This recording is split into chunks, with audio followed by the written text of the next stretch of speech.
This video is made possible by the Great Courses Plus, an on-demand video learning service. Learn at your own pace with no tests, no schedules. Check out a free trial for the Great Courses Plus through the link in the description below. More about them in a bit.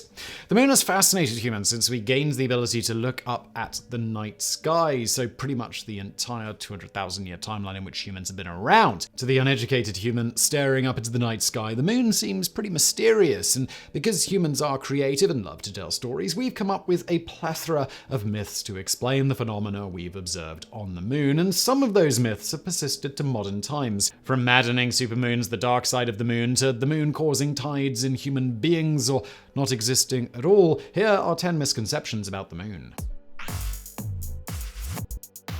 Number 10. The moon makes its own light. Obviously, the moon doesn't make its own light. While it's probably not hard to imagine why our distant ancestors probably believed this at one point or another, you might be surprised to learn that there are still people who believe this about the moon. Rapper and astronomer Bobby Ray Simmons Jr., or just Bob, claims that not only is the moon its own light source, like some kind of lunar flashlight, but that the Earth itself is actually flat. But Bob is not the only one on the globe that believes that the moon makes its own light. Even though there are wild variations to the conspiracy, many of the people who believe in the flat Earth also subscribe to this concept. Of course, we know that this isn't the case, and the moon's nightly glow is caused by sunlight reflecting off its surface. What's more is that even though the moon can seem incredibly bright, the surface only reflects about 3 to 12% of the sun's light, and the brightness we perceive is actually caused by the angles in which the sun's light hits the moon. Number 9. The moon's phases are caused by Earth's shadow. According to the Lunar and Planetary Institute's website, both children and adults often confuse the explanations for the moon's different phases with lunar eclipses, regular events that happen when the Earth blocks the sun's light from hitting the moon. However, the Earth's shadow has absolutely nothing to do with the moon's phases. Lunar phases, like the waning crescent we're also fond of, are actually caused by the moon's orbit around the Earth. As the moon orbits the Earth, we see the reflected light on its surface at different angles. The moon takes 27.3 days to finish an orbit around the Earth, but surprisingly, the lunar cycle, called a lunar month, takes 29.5 days to complete. When the moon is between the Earth and the sun, this causes a new moon, because all of the sun's light is hitting the far side of the moon. This does not necessarily mean that an eclipse is going to happen, however, as this requires a transit to occur, and when the Earth is between the moon and the sun, this causes a full moon. This is thanks to light now hitting the Earth-facing side of the moon. Of course, when the moon is between either of these points, it causes waxing and waning gibbous and crescent phases. Number 8. The shadow of the sun falls on the moon, blocking it all. According to a study done in 1999 by Laura S. Starley, Gerald H. Krockover, and Daniel P. Shepardson, many students aged 9 to 16 held both scientifically accurate ideas for how the moon's phases are created, but simultaneously held scientifically inaccurate beliefs about the process, and even went on to mistake a list of the most common misconceptions among children in these age ranges. And one of these misconceptions was that the sun creates its own shadows, and that these shadows block out the light coming from the moon. Obviously, the sun doesn't make its own shadow, as it's a giant nuclear plasma ball. Oversimplification, yes, but still accurate. So no, the sun doesn't cast its shadow on other planets, but it does cause light shadows to be made by the light it casts on bodies in the solar system. There is no dark side of the sun, although that would probably make for an amazing Pink Floyd album title. Number 7. The moon takes 1 day to orbit the Earth. The idea that the moon takes 1 day to orbit the Earth is a common misconception in children in grades 4 to 9 in the United States. This was reported by Earth Science Misconceptions, authored by William C. Phillips in February of 1991. This misconception is so widespread that NASA and many other educational websites actively debunk it in their Q&A sections. In reality, the moon takes 27.3 days to complete a full orbit and 29.5 days to complete a full lunar cycle. The moon also has an elliptical orbit, and it might surprise some people to learn that the moon doesn't actually orbit the Earth at all, but rather something called a barycenter, or center of mass, which is located 4,600 kilometers from the Earth's center. The misconception that the moon orbits the Earth is most likely caused by the illusion that the moon takes several hours to rise and set on the horizon relative to the part of the Earth where it's being observed, similar to how it is a common misconception that the sun moves through the sky during the day. It doesn't, at least not like that, in fact, the sun and the rest of the solar system are moving at a blistering 200 kilometers per second as we orbit the galactic center. Number 6. The moon can only be seen at night. While this is certainly a common misconception among children and even some adults, the Flat Earth Society lost their collective minds during an eclipse in 2019, claiming that the moon wasn't visible during the day, and going so far as to claim that there is some invisible dark object that eclipses the moon and sun at different points during the night and every so often during the day. This is absolutely wrong. Of course, the moon can definitely be seen during the day, though if you show a flat earther a picture of the moon as viewed during the day, they'll probably also tell you that the entire sky and space is a projection. Yes, people really do believe this. The Flat Earth Society uses a diagram of their supposed flat Earth that sets up the idea that the sun and moon are always on opposite sides of the Earth plane thing. This is not the case, as the moon is easily seen during the day in many of its phases, save for a full moon, as that requires the Earth to be between the moon and the sun.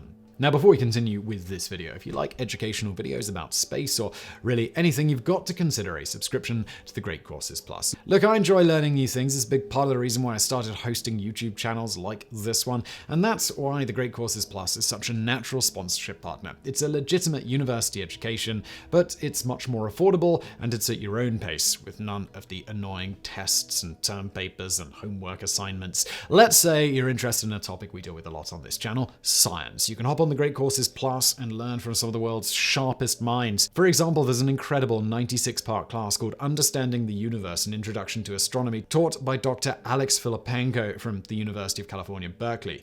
That's really some next level learning if you want to go try that. One of my favorite things about the Great Courses Plus is how accessible it is. Watch it on a laptop in your bedroom, watch it on your phone, on the train to work. Wherever you are, if you've got a screen, you could probably watch it. They've also got audio streaming, which is incredibly convenient, and there are 11,000 lectures to choose from. Right now, you guys can check out an absolutely free trial of the Great Courses Plus. There is a link below, or just go to thegreatcoursesplus.com/TopTenz. Again, link in the description to start a free trial, and let's get into the top 5. Number 5, the moon's phases are caused by clouds. The idea that the moon's phases are caused by clouds is something that only children could think up, but according to Starley, Krockover, and Shepherdson's list of the top misconceptions surrounding the moon, even students as old as 12 to 16 also held to this misconception. Children are extremely creative when it comes to coming up with their own explanations for the moon's phases, and some of them seem to come to the conclusion that the moon must have clouds. After all, the Earth does, right? And those clouds must create dark places on the moon that lead to these strange phases. This is totally wrong, as the moon doesn't have clouds, nor do the Earth's clouds have any impact on the moon's phases. As explained earlier, the moon's phases are caused by the sun's light, its own orbit around the Earth, and how that looks for people who view the moon from the surface of the planet. Number 4, the moon raises significant tides in people. The idea that the moon causes tides in people is apparently a common myth, and typically people who believe this cite it as evidence of the undisputed fact that the moon causes ocean tides. This isn't the case, however, and really comes down to a misunderstanding of how gravity works to create tides. Gravity depends on two things when determining what kind of effect it might have on a given body, mass, and distance. Tides are generated when two orbiting bodies are of astronomical size, i.e. far larger than any human or other Earth-based animal, and are also relatively close together. Even if tides in people caused by the moon could be measured, spoiler, they can't be, they would be infinitely small, something on the order of a millionth of a meter or 1,000th of the width of the thickness of a single sheet of paper. In fact, other objects that are closer in size to humans would create tides much larger than this. For instance, EarthSky.org uses the example of a semi-truck passing a human on the road.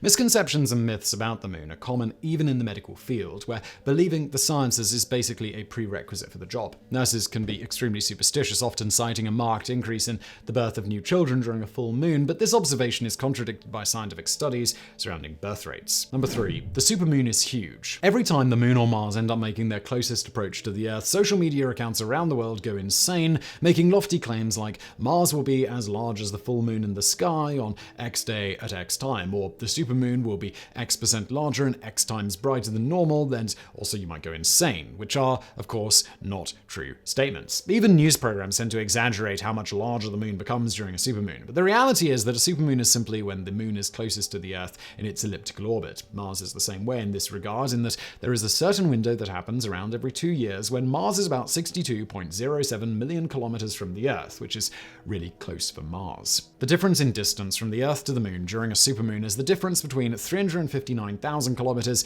and 384,400 kilometers. It's not a big difference. It only accounts for a small percentage increase in both size and brightness. Number 2, the dark side of the moon is dark. The dark side of the moon is a misconception that affects most humans in the developed world. Since the moon is tidally locked to the Earth, meaning that the same sides face the Earth as the moon rotates on its axis, we lowly humans here on the surface see only about 59% of its surface, leaving the remaining 41% a complete mystery to every human who has ever gazed up at the moon at night in the entire history of human beings ever, at least until NASA came along and started taking photos of the moon's backside. Because of this, and the fact that humans love to make things up, because we're natural-born storytellers, we have long speculated about the far side of the moon, creating the incorrect assumption that the far side of the moon is dark, when in reality light touches every part of the moon, depending on where it is in relation to the sun and the Earth's orbit. Light from the sun is emitted radially, meaning that half the moon is in shadow and half of it is illuminated, like the Earth's day and night cycle, and every other planet, dwarf planet, moon, and asteroid in the solar system. Number 1, the moon's crescent always faces the sun. Given that the sun's light indeed causes the phases of the moon, it's kind of natural for people to assume that this means the light side of the moon we see, i.e. gibbous and crescent phases, should always face the sun in the sky when the sun and moon are both out. But this simply isn't what we see. This is because of what's called the moon tilt illusion. What this means is that while we expect to see the light rays coming from the sun directly from it in a straight line from our perspective on the ground, this isn't what we see because of perspective, meaning that the slope we observe from the Earth's surface won't be straight because we observe the moon from a fixed point on a sphere. So the slope we observe is curved rather than completely straight. However, we can prove this by intentionally leaning back when the sun and moon are exactly to your left or right during the day and changing the perspective in which we observe the moon and sun in relation to us. So I really hope you found this video interesting. If you did, please do hit that thumbs up button below. Don't forget to subscribe, and thank you for watching.